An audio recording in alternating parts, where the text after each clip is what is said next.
Thank you, thank you.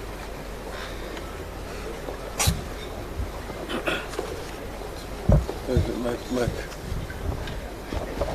We don't have the just go.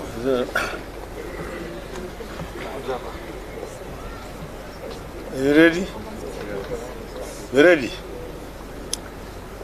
Ladies and gentlemen, we have had a meeting of the Central Committee of the ODM party.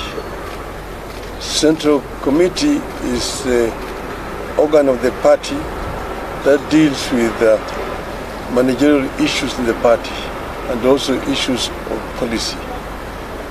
We have had a comprehensive meeting today, and we have a statement which is going to be read to you by the Secretary General, Honorable Edwin Sifuna. Thank you, Your Excellency. We proceed straight to the statement of the Central Committee meeting of 2nd July 2024. And it is titled, "This is Kenya's Last Best Chance." The Central Committee of the party has this morning held a meeting to deliberate on the ongoing crisis in Kenya. This meeting is happening at a most difficult time for our country, given all that has happened in the last few weeks. We are acutely aware that many families are still in mourning, having lost their loved ones, with civil society groups estimating that over 30 young Kenyans fell to the regime bullets in the course of the street protests. Many of these families are yet to bury these victims. On behalf of the entire ODM party, the Central Committee extends its deepest condolences to all those who have lost their loved ones and pray that God will comfort them in this time of tragedy. We also know that many were injured and some are still in hospital. We wish all of them quick recovery. We are in awe of the Kenyan youth who, through their unity of purpose, have stood with their fallen colleagues and raised vast sums of money in very short times to pay hospital bills for the injured. As a mass movement that has been on this journey of true liberation for a long time, we know how difficult it is to achieve some of the things that we have seen you do. You have absolutely earned our respect as a party, and we salute you. As believers in the right to peaceful protest as enshrined under Article 37, we condemn in the strongest terms possible the abuse of police power in the deployment of violent suppression techniques on innocent and armed protesters. Our position is that no one has to die in exercise of the rights under Article 37. We further condemn the ongoing arbitrary abductions of innocent Kenyans who are carted away in the most violent and inhumane manner and held incommunicado for days. As we speak, the reports are that upwards of 50 individuals have been illegally abducted and their whereabouts remain unknown. To make it worse, it is clear that no one in government is ready to take responsibility, to render an apology, or to make amends.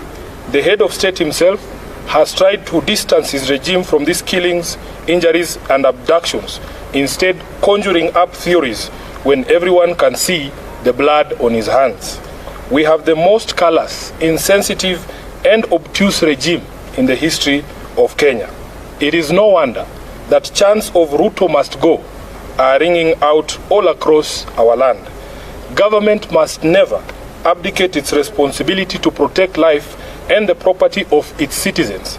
And if it does, as Ruto has done, it deserves to go.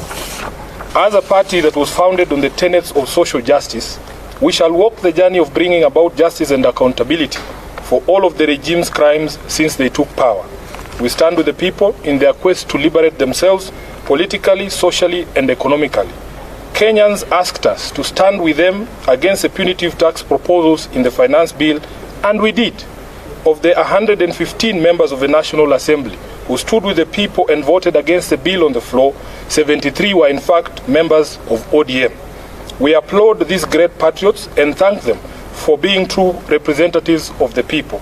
As a party, we celebrate you for being on the right side of history, and the party has charged the Honorable Opio Andai and the Whip Junet Mohammed to convey this message to each individual member who stood with the people of Kenya. Sadly, a few of our members went against the wishes of the people and sided with the oppressor, and we will speak to the consequences shortly. In light of this state of affairs, the meeting has resolved as follows. Number one, that it is time for all of us in the political leadership to begin to listen. Listen to what the people are saying and not to our own voices. The young people have spoken in plain language that should be clear to everyone. Let's not be vague. Let's just do what the young people are telling the government to do. Number two, we consider this to be Kenya's last best chance. The youth have given our country our last best chance. We either seize it and swim with it by implementing all their demands, or we ignore it and sink the country altogether. Number three, that the Kenya Kwanza regime must take full responsibility for all the deaths, injuries, and destruction of property arising from the violent suppression of peaceful protests. The President must publicly direct his security organs to forthwith seize the ongoing abductions, an exercise that we believe is being undertaken with his full approval and the approval of the state. He must account for and order the release of all detainees abducted by these security agencies.